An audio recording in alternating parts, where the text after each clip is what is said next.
اعوذ باللہ من الشیطان الرجیم، بسم اللہ الرحمن الرحیم۔ ناظرین محترم، السلام علیکم ورحمۃ اللہ۔ حضرت امام حسین علیہ السلام 8 ذی الحجہ کو مکہ سے اب کربلا جا رہے ہیں۔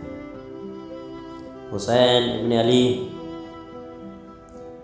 حج کو چھوڑ کر کربلا جا رہے ہیں،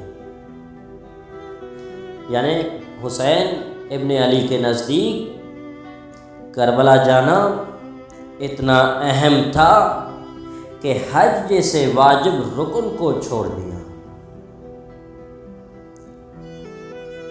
یہ امام حسین علیہ السلام ہمارے لیے آخر کیا پیغام دے رہے ہیں، ہم کیا کر رہے ہیں؟ یہ حسین ابن علی نے سن 60 ہجری میں حج کو ترک کر کے عمرے میں تبدیل کر کے مکہ کی عظمت کو باقی رکھنے کے لیے، کعبہ کی عزت کو باقی رکھنے کے لیے کعبہ کو چھوڑ کر حسین ابن علی اب کربلا کی طرف راہی ہے۔ آخر حسین ابن علی کا ہدف کیا ہے، مقصد کیا ہے امام کا؟ کوئی انسان اگر قیام کرتا ہے تو اس کے قیام میں کچھ اہداف و مقاصد پوشیدہ ہوتے ہیں۔ کوئی بھی قیام ہو، کیسا بھی قیام ہو، رموز و اسرار اور اہداف و مقاصد سے خالی نہیں ہوتا۔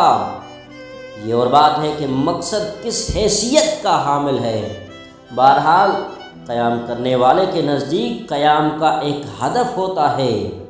مثلا ایک قائد اگر کسی ملک کو بچانے کے لیے، ملک کو جو ہے دشمنوں کے چنگل سے بچانے کے لیے قیام کرتا ہے تو اس کے نزدیک مقصد قیام اہم ہوتا ہے۔ لہذا مشکلوں کے پہاڑ میں بھی پانی نظر آ رہے تھے۔ یہ عام طور پر دیکھا گیا ہے، پاکستان سمیت پوری دنیا میں جو بھی قیام کیے گئے ہیں وہ کسی ملک کے دفاع کے لیے، کسی تحریک چلانے کے لیے، تو ان کی نظر میں ایک ہدف ہوتا ہے، ایک مقصد ہوتا ہے کہ ہم قیام کیوں کر رہے ہیں۔ اسی طرح جو پاکستان کو آزاد کرانے کے لیے قائد اعظم اور اس کے ساتھیوں نے قیام کیا تاکہ انگریزوں سے اس ملک کو جدا کیا جائے، اسی طرح امام خمینی نے بھی قیام کیا۔ آپ کے قیام کا مقصد یہ تھا کہ عیاش اور ظالم شاہ کا تختہ پلٹ دے اور ایران میں اسلامی پرچم لہرائے، چنانچہ اس ہدف میں کامیاب بھی ہوئے۔ آخر امام خمینی نے ایسا قیام کیوں کیا؟ امام خمینی نے امام حسین علیہ السلام سے یہ درس لیا تھا کہ اگر حلال کو حرام اور حرام کو حلال شمار کیا جانے لگے تو خاموش نہ رہنا، بلکہ اس کے خلاف آواز احتجاج بلند کرنا۔ جب ایک عام انسان کے قیام میں ایک ہدف اور مقصد پوشیدہ ہوتا ہے تو امام وقت کا قیام بغیر مقصد اور ہدف سے خالی کیسے ہو سکتا ہے؟ عزیزان، کیا امام حسین کا قیام ایک انفجار تھا؟ کیا آپ کا قیام ناآگاہانہ تھا؟ مثلا ایک دیگ میں پانی بھر کر اسے سیل بند کر کے چولہے پر چڑھا دیا جائے تو ایک وقت ایسا آئے گا کہ بخارات کو برداشت نہ کرتے ہوئے دیگ منفجر ہو جائے گی۔ کیا قیام امام حسین اسی دیگ کی مانند تھا؟ کیا امام حسین علیہ السلام عام انسانوں کے مانند تھے کہ پیمانے صبر لبریز ہو گیا تو جو کلمات زبان پر جاری نہیں ہونے چاہیے تھے وہ بھی زبان پر آ گئے؟ جو دل چاہا زبان سے کہہ ڈالا؟ نہیں عزیزو، آپ کا قیام کوئی ایسا ویسا قیام نہیں تھا، بلکہ آپ کا قیام با مقصد تھا، جس کی طرف آپ نے جگہ جگہ اشارہ فرمایا۔ تحفۃ العقول میں ایک مفصل حدیث موجود ہے جس میں سے یہ معلوم ہوتا ہے کہ آپ کا قیام کمال مقصد کو پہنچانا ہوا تھا۔ بعض مفکرین مثلا مارٹن آلمانی وغیرہ قیام حسینی کا پہلا مقصد اظہار سیاست حسین کو شمار کرتے ہیں، شاید ان مفکروں کا مقصد یہ ہو کہ امام حسین علیہ السلام اپنی سیاست کا اظہار نہیں فرماتے تھے، تو اس کا مطلب یہ نہیں ہے کہ آپ سیاسی حربوں سے آشنا نہیں تھے، بلکہ اگر آپ چاہتے تو معاویہ کی سیاست کو خاک چٹا دیتے۔ حق یہ ہے کہ قیام حسینی کا مقصد عوام الناس اور شیعان علی کو کافروں اور طاغی بنی امیہ اور یزید نحس کے چنگل سے نجات دلانا ہے، اور عمل بالمعروف نہی عن المنکر اور ابطال باطل کرنا ہے۔ آپ فرماتے ہیں کہ کیا تم نہیں دیکھ رہے ہو کہ حق پر عمل نہیں ہو رہا ہے اور باطل سے دستبرداری نہیں ہو رہی ہے؟ ایسے میں مومن موت کی تمنا کرتا ہے، لہٰذا میں موت کو سعادت اور ظالموں کے ساتھ زندہ رہنے کو ذلت و بدبختی کے علاوہ کچھ نہیں سمجھتا۔ جب تخت خلافت کے غاصب معاویہ بن ابو سفیان سے منتقل ہو کر یزید ملعون تک پہنچے تو سیاست و اجتماعی حالات اس قدر خطرناک ہو چکے تھے کہ لوگ حکومت سے برخود معاشرت کرتے ہوئے گھبراتے تھے، چونکہ ان کے ہر معمولی اعتراض کے جواب میں شمشیر برہنہ سے سلامی دی جاتی تھی، یعنی معمولی سی انگشت نمائی پر گردن کشی ہو جاتی تھی، لہذا کسی میں انگشت اعتراض بلند کرنے کی جرت نہیں ہوتی تھی۔ بادشاہ وقت قمار بازی شراب نوشی میں مشغول رہتا تھا، بندر سے کھیلتا رہتا تھا، لیکن کوئی انسان بھی اس پر کسی طرح کا اعتراض نہیں کرتا تھا، کیونکہ سب کو اپنی جان جو ہے پیاری تھی۔ جب علی علیہ السلام کے لال امام حسین علیہ السلام نے احکام اسلامی کو پامال ہوتے دیکھا تو فوراً قیام کیا۔ زمین و آسمان کا ایک ہو جانا ممکن ہے، لیکن حسین ابن علی یہ برداشت نہیں کر سکیں کہ فرامین الہی کو پسے پشت ڈال دیا جائے۔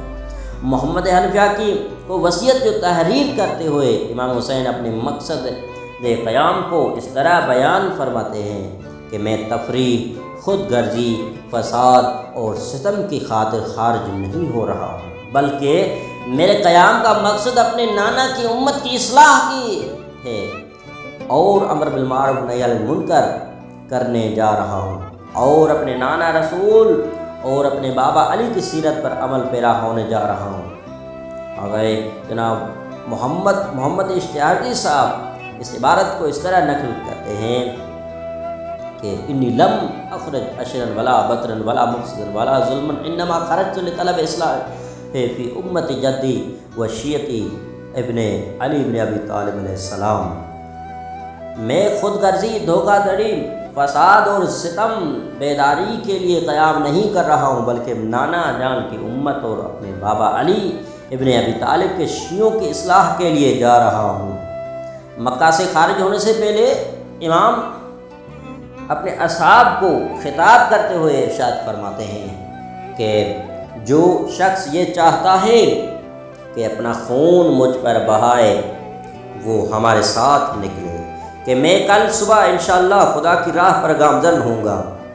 آگے سید عبدالرزاق مکرم نے اس جملے کا ترجمہ اس طرح بیان کیا کہ میں خود خواہی، حق سے سر پیچھی، فساد اور ستم گری کے لیے مدینے سے خارج نہیں ہو رہا ہوں، بلکہ اس سفر سے میرا قصد امر بالمعروف نہی عن المنکر اور اپنے جد محمد صلی اللہ علیہ وآلہ وسلم کی امت کے مفاسدات کی اصلاح کرنا ہے، اور میں چاہتا ہوں کہ اپنے جد محمد صلی اللہ علیہ وآلہ وسلم کی سنت اور اپنے بابا علی کی سیرت کو زندہ کروں۔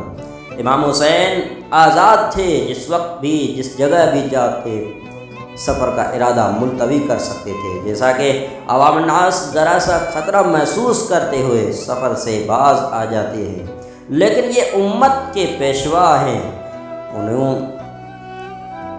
انہیں تو وراثت میں شجاعت ملی ہے، موت ان پر آ پڑے یا یہ موت پر جا پڑے کوئی پرواہ نہیں ہے۔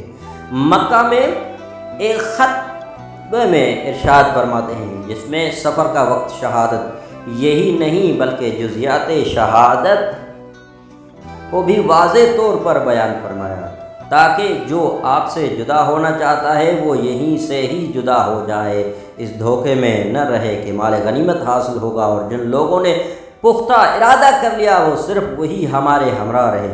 امام حسین علیہ السلام کا قیام قرآن مجید کی مخالف تھا یا موافق؟ یہ ایک اہم سوال ہے۔ آیا امام نے جو قیام کیا تھا، امام کا قیام کس بنیاد پر تھا؟ رسول خدا صلی اللہ علیہ وسلم نے ارشاد فرمایا کہ میں تمہارے درمیان دو چیزیں امانتاً چھوڑے جا رہا ہوں، جب تم لوگ ان سے متمسک رہو گے ہرگز گمراہ نہ ہوگے۔ ان میں سے ہر ایک دوسری سے بڑی ہے، ایک کتاب خدا کہ جو رسمان رحمت ہے آسمان سے زمین کی طرف، دوسری میرے اہل بیت ہے، یہ دونوں ہرگز جدا نہ ہوں گے یہاں تک کہ حوض کوثر پر مجھ سے آ ملیں۔ اسی مضمون کی دوسری حدیث الفاظ کی تبدیل کے ساتھ موجود ہے کہ پہلی دلیل یہ قول صادق کا رسول کا قول ہے کہ انہو الا وحی یوحا کے مصداق کا قول ہے، یہ تو جھوٹ بول ہی نہیں سکتے تھے۔ تو اس کا مقصد یہ ہے ہوا کہ دونوں چیزیں معاشر تک ساتھ رہیں گی۔ اگر حسین نے قرآن کے خلاف قیام کیا تو حدیث نبوی معاذلہ جھوٹی ہو جائے گی، اور حدیث جھوٹی ہو ہی نہیں سکتی، لہذا ثابت یہ ہوگا حسین نے قرآن کے مطابق قیام کیا ہے۔ دوسری دلیل، آپ کا سر مبارک تن سے جدا کر کے نوک نیزہ پر بلند کیا گیا، مگر پھر بھی مسلسل قرآن کی تلاوت ہو رہی ہے، جو اس بات کا واضح ثبوت کہ امام حسین علیہ السلام لحظہ بھر کے لیے بھی قرآن سے جدا نہیں ہوئے۔ تیسری دلیل، خداوند عالم ارشاد فرماتا ہے وہ لوگ جو ایمان لے آئے اور وہ راہ خدا میں قتال کرتے ہیں، اور جو کافر ہو گئے وہ بت و طاغوت و شیطان کی راہ میں قتال کرتے ہیں، لہٰذا اولیاء شیطان سے جنگ کرو، بے شک شیطان کا حربہ اور اس کی چال کمزور ہے۔ خالق کائنات پہلے تو مومن اور کافر کی صفت بیان فرما رہا ہے کہ مومن کا کام کرتا ہے اور کافر کا کیا کام ہے۔ اس کے بعد حکم دے رہے ہیں کہ شیطان کے مریدوں سے جنگ کرو۔ آیہ کریمہ میں مومن سے مراد اہل بیت علیہ السلام ہے، اس پر مفسرین کا اجماع ہے، اور جب قرآن کی نظر میں اہل بیت علیہ السلام مومن ہیں تو ان کے مقابلے میں آنے والا لا محال کافر ہوگا، اور مومن کو خدا حکم دے رہا ہے کہ شیطان کے مریدوں سے جنگ کرو۔ چنانچہ اہل بیت علیہ السلام کے ایک فرد امام حسین نے جب یہ دیکھا کہ لوگ خدا کو بھول بیٹھے ہیں اور شیطان کی پرستش کی جا رہی ہے، تو آپ نے اپنی جان کی پرواہ کیے بغیر شیطان مجسم کے مقابلے میں قیام کیا۔ یہ اللہ کے نمائندے ہیں، کسی بھی حال میں شیطان کی اطاعت نہیں ہونے دیں اور اس کے حربے کو ناکام کر کے دم لیں گے۔ چنانچہ ایسا ہی ہوا، سر تن سے جدا ہو گیا، ناموس کی بے حرمتی بھی ہوئی، لیکن یزید کو اس کے ناپاک ارادوں میں کامیاب نہیں ہونے دیا، اور اپنے مقصد قیام کو پورا کر کے دین اسلام کو سرخرو کر دیا۔ پالنے والے ہم شیعان حسین کو بھی نقش قدم حسین پر گامزن فرما، آمین یا رب العالمین۔